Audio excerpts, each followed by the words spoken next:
இன்றைக்கு செப்டம்பர் மாதம் 29ஆம் தேதி திங்கட்கிழமை. இன்று புனிதர்கள் மிக்கேல், கப்ரியேல், ரஃபேல் முதன்மை வானதூதர்களுடைய பெரும்பிழா.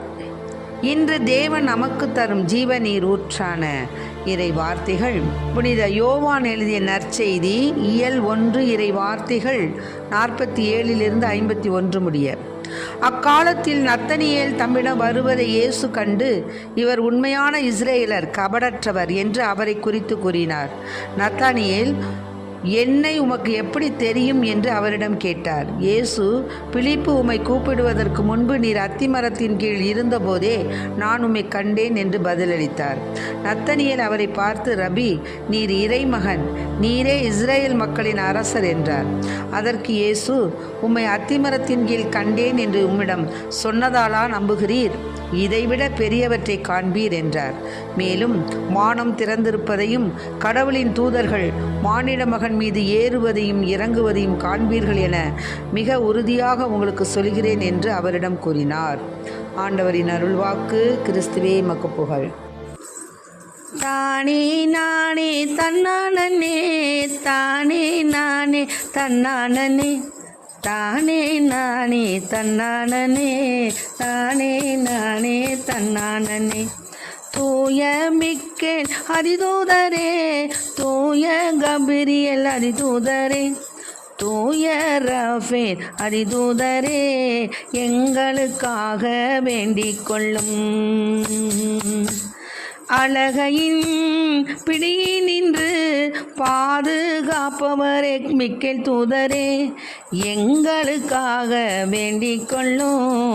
எங்களை பாதுகாத்து வழி நடத்தும். கடவுள் தரும் செய்தியை மனிதர்க்கு கொண்டு வரும் கப்ரியேல் தூதரே, எங்களுக்காக வேண்டிக் கொள்ளும். எங்களுக்காக வேண்டிக் கொள்ளும். கன்னிமரியாளுக்கு ஆண்டவர் தந்த செய்தியை சொல்லி அவரை ஆசீர்வதித்த ஆண்டவரின் தூதரே, எங்களுக்காக வேண்டிக் கொள்ளும். எங்களுக்காக வேண்டிக் கொள்ளும். கடவுளது குணப்படுத்தும் வழிகாட்டும் அடையாளமாய் இருக்கும் எங்கள் அதிதூதரே, ரஃபேல் அதிதூதரே, எங்களுக்காக வேண்டிக் கொள்ளும். எங்களுக்காக வேண்டிக் கொள்ளும்.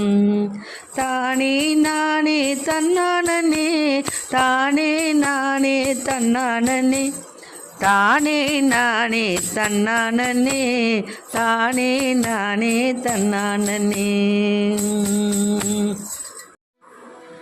இன்றைக்கு நம் தேவன் தரும் ஜீவநீர் ஊற்றான இறை வார்த்தைகளை கேட்டோம்.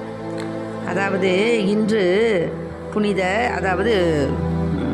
அதிதூதர்கள் புனித மிக்கேல், புனித கப்ரியேல், புனித ரஃபேல் 3 அதிதூதர்களுடைய பெருவிழா. இவர்களை பற்றி கொஞ்சம் ஒரு ஜோக்காகவும் சொல்லுவாங்க. இன்றைக்கு எம்ஜிஆர் திருநா அப்படிம்பாங்க. நீங்கள் உடனே வேறு எதுவும் நினச்சிக்காதீங்க.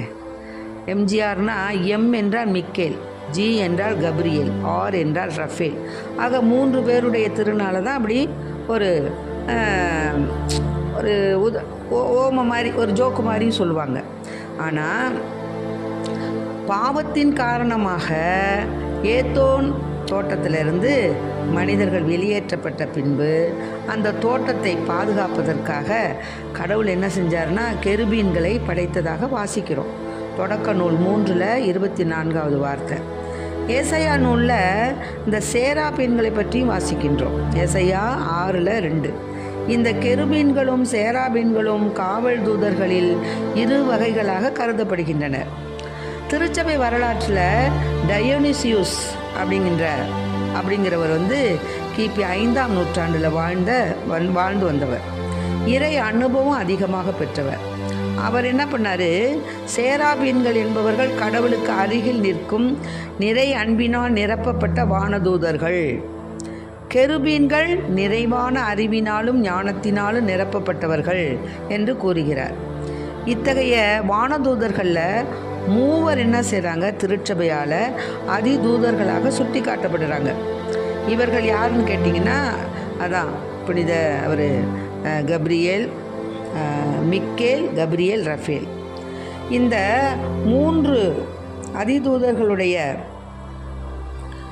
சேவை, அவர்களுக்கு என்ன பணி பணிக்கப்பட்டிருக்குதுன்னா, கடவுளுடைய முக்கியமான 3 பணியின் அடையாளமாக அவங்க செய்து வர்றாங்க. இதில் மிக்கேல் அதிதூதர் என்ன செய்கிறாருன்னா, பாதுகாப்பது, திருச்சபையை பாதுகாப்பது, குடும்பங்களை பாதுகாப்பது, நம் உலகத்தையே பாதுகாக்கக்கூடிய அழகியின் பிடியினின்று எல்லோரையும் பாதுகாக்கக்கூடிய பணி தான் மிக்கேல் தூதருடைய பணி. கப்ரியேல் என்ன செய்கிறாருன்னா, கடவுள் தரும் செய்தியை மனிதர்களுக்கு கொண்டு வருகிறார். முதல்ல மாதாமாவுக்கு அருள் நிறைந்த மரியே வாழ்க அப்படிங்கிற வார்த்தையை சொல்லி, கடவுள் பிறப்பார் உங்கள் வயிற்றுலங்கிற வார்த்தையும் அவர் சொல்கிறார். இப்படியாக செய்திகளை கொண்டு வரக்கூடிய பணியை அதிதூதர் கப்ரியேல் செய்கிறார். 3ஆவதாக ரஃபேல் அதிதூதர் என்ன செய்கிறார்னா, குணப்படுத்தும் செயல்பாடு மற்றும் வழிகாட்டுதல் அடையாளம். இப்போ நம்ம பயணங்களுக்கு போகிறோம், ரஃபேல் தூதர் தான் என்ன பண்ணார், பயணங்களுக்கு பாதுகாவலராக அவரை நம்ம வச்சு கொண்டாடுறோம். ஆக வழித்துணை, பாதுகாப்பவர் நம்மை அப்படிங்கிறதுனால ரஃபேல் தூதரை பாதுகாக்கக்கூடிய அதிதூதராக அவரை நம்ம நினைவில் வச்சுக்கிறோம். ஆகவே 3 அதிதூதர்களும் 3 முக்கியமான பணிகளை செய்கிறாங்க. ஆகவே நம்முடைய வாழ்க்கையில் நமக்கு எந்த துயர் வந்தாலும் சரி, எது வந்தாலும் சரி, இந்த 3 தூதர்களையும், விசேஷமாக நம்முடைய காவல் தூதர்களையும் நம்ம என்ன செய்யணும், நம்மளுடைய துன்பங்களுக்கு துணையாக கூப்பிடணும். அப்படி கூப்பிட்டு, நமக்கு ஒவ்வொருத்தருக்கும் ஒரு காவல் தூதர் இருக்கிறார், அவர்கிட்ட நம்ம என்ன செய்யணும், எனக்கு காவலாக இருக்கிற தேவதூதரே, தெய்வீக கிருபையால் உம்மிடத்தில் ஒப்பிக்கப்பட்ட இன்று எனக்கு என்னுடைய உடல் உயிர் ஆன்மாவிற்கு சேதமுறாதபடி என்னை பாதுகாக்கும்படி உமக்கு நான் கட்டளை இடுகிறேன்னு நம்ம காவல் தூதருக்கு நம்ம கட்டளை கொடுக்கணும். அதுபோல் இந்த 3 அதிதூதர்களும் நம்மளை பாதுகாக்கிறாங்க, நம்மளை குணப்படுத்துகிறாங்க, நம்மளுக்கு வழிகாட்டும் துணையாக இருக்கிறாங்க, இறைவனிடந்து செய்திகளை கொண்டு வராங்க. ஆகவே இந்த சமணசுகளை நம்ம என்றென்றும் நம்முடைய வாழ்க்கையில் நம்ம மையமாக வைத்து கொண்டு, அவர்களை நமக்கு துணையாக வைத்து கொண்டு, அழகியின் பிடியினின்று விசேஷமாக அழகையானவன் நம்ம எப்படிலாம் ஆட்டி அலக்களிக்கணும், நம்முடைய பரிசுத்த தன்மைக்கு விரோதமாக என்னென்ன செய்யணும், ஏசப்பாவையே சோதித்தவன் இல்லையா. அதனால் நம்ம ஒரு நல்ல வழியில் போகணும்னு நினச்சா கூட பல எண்ணங்களை கொடுத்து கலைச்சிடுவான். ஆக அப்பேற்பட்ட அழகியின் பிடியினின்று நம்மை விடுவிக்கக்கூடிய மிக்கேல் தூதரை நம்ம அழகின் பிடியினின்று நம்மை விடுவிக்க அவருடைய துணையை நாடுவோம். அதுபோல் ஆண்டவரிடத்திலிருந்து நம்மளுக்கு செய்திகளை கொண்டு வரும் கப்ரியேல் தூதரை நாம் என்றென்றும் நமக்கு முக்கியமான, நமக்கு இயேசு பிரானிலிருந்து நமக்கு என்ன வேணும், நம்மளுக்கு என்ன செய்தியை கொண்டால் நாம் நலமாக இறைவனுக்கு பிரியமுள்ளவர்களாக நடப்போம் அப்படிங்கிறத நம்முடைய பைபிள் வாயிலாக இறை செய்தியை படித்து அவருக்கு நன்றி கூறணும். அதுபோல் ரஃபேல் நமக்கு வழிகாட்டுதலாக இருக்கிறாரு, வழி பயணங்களுக்கு துணையாக இருக்கிறார். ஆகவே இந்த 3 அதிதூதர்களுடைய பெருவிழாவை கொண்டாடும் இந்நன்னாளில் நாம் என்றென்றும் அவர்களை நமக்கு துணைவர்களாக வைத்து கொண்டு இயேசு பிரானுடைய அந்த மோட்ச ராஜ்யத்தில் நம்ம சேருவதற்கு இவர்களை நம் துணையாக வைத்து இயேசுவினுடைய பாதம் சரணடைவோம். ஆமென். Praise the Lord. மரியே வாழ்க.